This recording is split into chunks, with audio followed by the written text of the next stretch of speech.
David Worley over in London calling in tonight. Hey, David, how's it going? Hey, Dan, can you hear me? Yeah, I can hear you just great. David, how's it going? Oh, I'm so tired. I bet. I was like, he's calling from England. It's probably like 1 a.m. over there right now, right? It's 1:01. All right. I called it. Well, thanks for calling into the show so late. I hope I'm awaiting your important message for us if you had to wait so long, right? Well, I picked up another one from the previous caller because they were obviously called David. I don't want to kick off anything, but I would personally define new atheism as a slur towards anyone who successfully challenges the blatantly obvious flaws within theism from people that really ought to have a better grasp of morality. Man, okay, yeah. I'll add into that by saying I've never heard an actual atheist use the term new atheist. I've only heard atheist detractors use the term new atheist. It's definitely not something we use in the community, right? Mm-hmm. Not in the slightest, not in the slightest. How are you, Chris? I'm doing great. How about yourself? We like the unholy trinity here. Well, I was about to say, it sounds like the start of a joke. An American, an Aussie, and a Brit walk into a bar. Hope I come out alive. What I was actually going to say, actually, can I just preface my actual topic by saying something that Fabian said in the comments, which is take a shot every time Dan says you know. Oh shit! I have a thing. I say all the time. I didn't know that. If you're gonna let me implement Nightbot into the live chat, you got to have a drinking game. Come on. Yeah, of course. These are the rules. Well, now I'm just gonna say it all the time, so that well, maybe that's a liability now. Is it a liability now that I know and I'm consciously aware of it? If I say it, that yeah, okay. Well, they're saying yes in the audience here. All right. Well, I'm just gonna not think about it, and Sure thing. Anyway, should I get on to my point? I probably should. There's probably loads of callers. As you probably know, I teach in schools. And I come across, last week we had our Halloween celebrations. And they had a particular fancy dress day for Halloween, as you'd probably imagine. One girl, who's probably about 8 years old, felt something brushed past her, and then I jokingly said, it's probably a ghost. And she said, no, come on, ghosts aren't real. To which she then said, completely unprovoked, but demons are real. Ooh. And I found that particularly interesting. Now, I don't want to go any further without asking you, what would you have done if you were in that situation? Whoa. First thing I'd say, why do you think demons are real? Just asking the questions.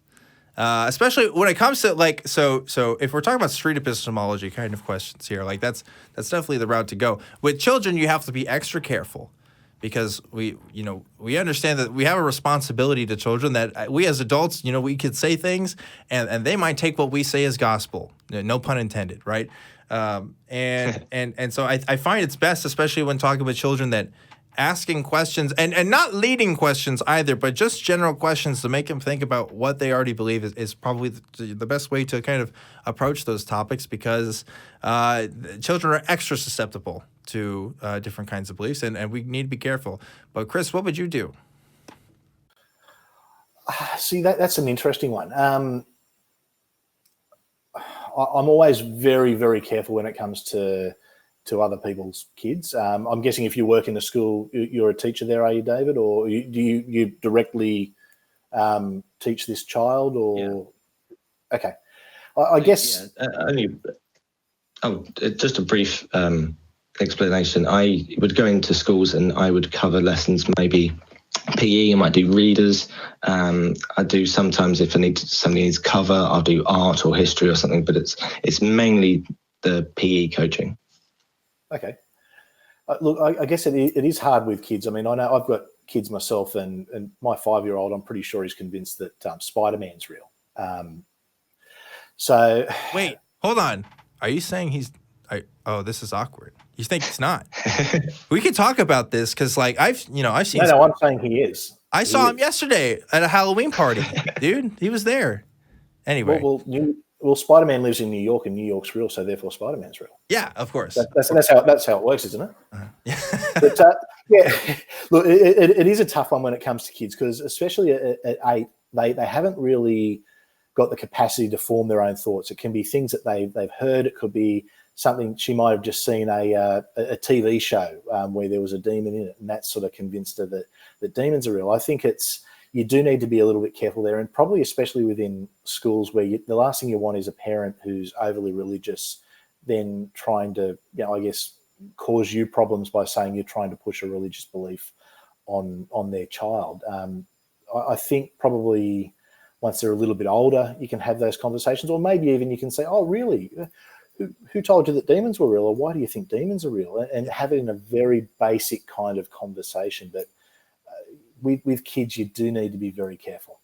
It's true. I also think, though, as a teacher in your role, it's okay to ask questions like that. And to, I think that's probably the most appropriate time to be able to ask questions like that. This kid could believe in demons, and his parents might not believe in demons, and this kid just kind of picked it up from somewhere.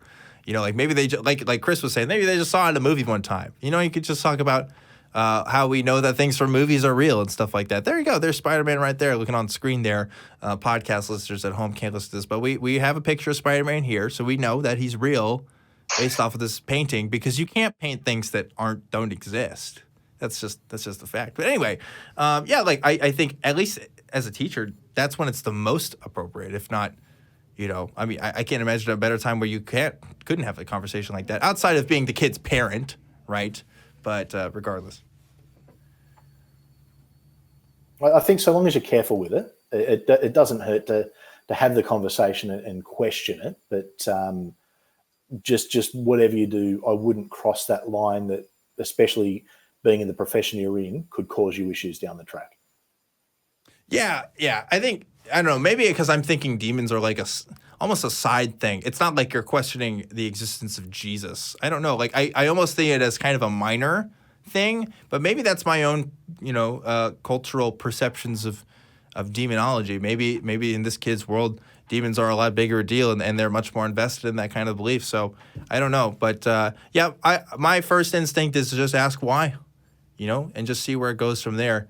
And kids will believe stuff one week and then drop it the next. So who knows? That's a fair point. I'm still on, right? Yes, you're still on, David. Yes, good. Excellent. Because I'm very interested in knowing how different people react in that situation, because you have various different people. If I'm recollecting correctly, people like Cosmic Skeptic, when they became atheists, they still feared hell. To which he made a video about that. And so there's various different ideas that are still attached to people, even though they have changed, for want of a better word, allegiances. And I'm very interested, if I may, go into the chat. Tim Guan, I butchered your name, I do apologise. I'd probably call CPS on her parents for child abuse. Now, I find that interesting because I don't know whether you've done what we just done, and just to explain, I did exactly what you two have just explained, asking questions. How did you come to this conclusion? Excuse me. And she said she saw it from a particular YouTube channel, which I won't give the name of, but it promotes and catalogues these demons, or it might be spirits, every single thing. It's like it's documenting all the different lore and from the like other world or something like that. And so and in her words, she described it as the scientists said that people said it was true, and that people had died because of those spirits, whatever they may be, and it was proven that these creatures, whatever they are, had already caused that harm. So at that point, what would you do? Oh, wow. Man. That's an interesting one. Yeah, so she gives an explanation for her beliefs, and she says it's based on the opinion of scientists, right? And so that's Yep. kind of that's man. So that's you know, wow. Okay, I'd have to think about that, especially because well, the context is different from what I'm used to. I'm used to talking to adults that like to talk to me about this stuff. Exactly. As- That's Yeah. why it's interesting. I've been waiting all week to tell you this. Yeah. You know, yeah, I'd love to see the Pokedex for demons that she's got on here on YouTube. Maybe the next step would be to see like I don't know I don't know. Do you like you have to be careful? I would say like you know like can you tell from some things on the internet are true based on other things on the internet are true? You know like you know because like just saying that a scientist say like obviously we both know a scientist did not say that right, but like obviously she's getting some sort of sources mixed up and she's coming to the conclusion that a scientist did say that. So unless we can really see the source, you know, that conversation, that would be a thinker for me. I don't know. What do you think, Chris?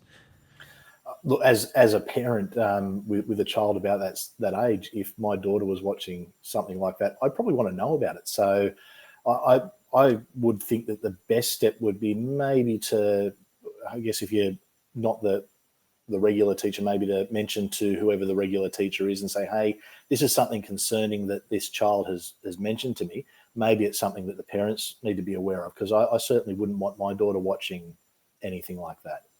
It's, I think that's probably one that's doesn't sound like it's a mainstream belief. Well, you'd certainly hope not. If that's what's being taught at home, there's probably not a lot that you can do there anyway. But I'd certainly be trying to just let the parents know that, hey, maybe what your daughter's watching on YouTube isn't appropriate. Yeah, to go from a conversation, I would just say, you know, if I were to continue that conversation, I might say, again, like how do we know that what the video says is true? Where do you think the video is getting ideas from? Like, and that's just a good question to ask for anything, right? I could watch, you know, a science video on YouTube versus whatever else, and there's going to be maybe a difference in quality, maybe a difference in how they source things. But it does get a bit more complex from there, and it's going to be probably harder for a kid to understand at that age from there. So, yeah, I don't know. I hope what we're saying kind of gives you some ideas there, David, if you have to talk to them again. But I'm glad that you at least opened up and had that conversation with them. You know, at least get them started to think. And I'd say, yeah, that's probably the best you can do in your position for sure. So keep it up. Good teachers are teachers who can make kids think, right? Yeah, thank you. I mean, you do hear that phrase from people like Richard Dawkins, like we're meant to be teaching critical thinking in schools. And when you're actually in that position, it's sometimes that moment where you might think, this is that moment. What do I say again? But yeah, I also I think just sort of to wind this down, because there's probably other callers. Chris, I hope you're having fun. I certainly enjoyed it while I was sat there. Perfect. Dan, I'll have to get you back on my channel at some point, and I'll give you the deets to that particular YouTube channel. Heck it's yeah. Really interesting. Yeah, I would love to see that channel. Definitely. We're going to hang out on the Discord here, the Atheist Community of Austin Discord, right after the show. So if you want to put it in the chat here and maybe also on the Discord, maybe we can take a look at it right after the show. And I'd love to see that. And those of you who are listening in and at home after the show is over, definitely check us out live so that you can join us on the Discord for next time. But thanks again, David. We'd love to talk to you again sometime. And I'll see you later. Get some sleep, all right? Could I have one last little bit? One last little bit, David, just for you. What's up? Sorry. Mm-hmm. Okay, because the last time I was on, I think rather abruptly, once you had asked me, hey, do you think it'd be a good idea to get the Truth Wanted logo on a cap? Yeah. And I said no, jokingly. But now you actually have them and you're producing them. So I was just wanting to give you a shout out. Where can people find them? Oh, well, so we are, thank you, producer, giving me the hat here, just in the nick of time. So these hats are not yet for sale. We're still working on getting these produced through the website. Definitely check out the Atheist Community of Austin website. I will let you know for sure. This is the only hat of its kind right now. I think it got shrunk down to Mark's head size here, so it doesn't quite fit me right. But it's the only one that's there right now. But I will let you guys know when we're starting to get these together. We are slowly but surely making some merch. Again, if you come to the physical location, we do have some shirts for sale right now, but we're working on getting everything else. But thank you for giving me the opportunity to shout out my own merch here, David. Like I said, go get some sleep, and I can't wait to talk to you again, bud. Sure thing. Take care, guys. Take care. See you, David. Yeah, that's the stuff with kids. You know, that's hard. It's tough. It's a fine line. I know myself as a parent, I wouldn't be comfortable with people, I guess, talking to my kids about anything like that. But at the same time, I think there's certain situations where maybe you do want to. And like David was saying, it led down a path of this girl was probably watching some things that were uncomfortable. So, but I remember when we moved and my daughter went into a new school, they accidentally put her into a scripture class, which in Australia, a lot of the public schools have scripture where, it's just once a week for half an hour. It's religious studies. And we'd put her down for ethics class. And she came home and she said to me, she said, "Oh, something happened today and I don't know how to tell you." I said, well, thinking the worst, what's happened? And she said, "Oh, I was in the class for what I thought was non-scripture, and they started talking about how Noah's Ark was real. And I know it's not." And I just went, I saw red. I'm just like, hang on, why is my daughter being taught this at school? This is a public school, not a religious institution. And it was a mix-up. They just put her in the wrong class by mistake. But as a parent, I was livid. I was ready to march down to the school and say, "What are you doing? Like, who's teaching my daughter about Noah's Ark?" Yeah. But then, so I guess there is that fine line that you do need to draw when it comes to kids. You've got to remember that they don't have the same comprehension that an adult would. And like I said, my son, I'm pretty sure he's convinced Spider-Man's real. So am I, but that's okay. So yeah, I think the line for me is just, I'm never telling kids what to believe. I'm only asking questions, and even asking questions can be nefarious in one sense too, right? Especially if you're asking leading questions. But like just asking questions, how kids are thinking, kind of evaluating that. I think that is the role of an educator. I think a teacher should be asking kids why they think evolution is true, just as much as they think of just anything else is true. Like we definitely I think we should be examining our beliefs. I think that's a kind of a core tenet that I hold personally, that I think would benefit the world. So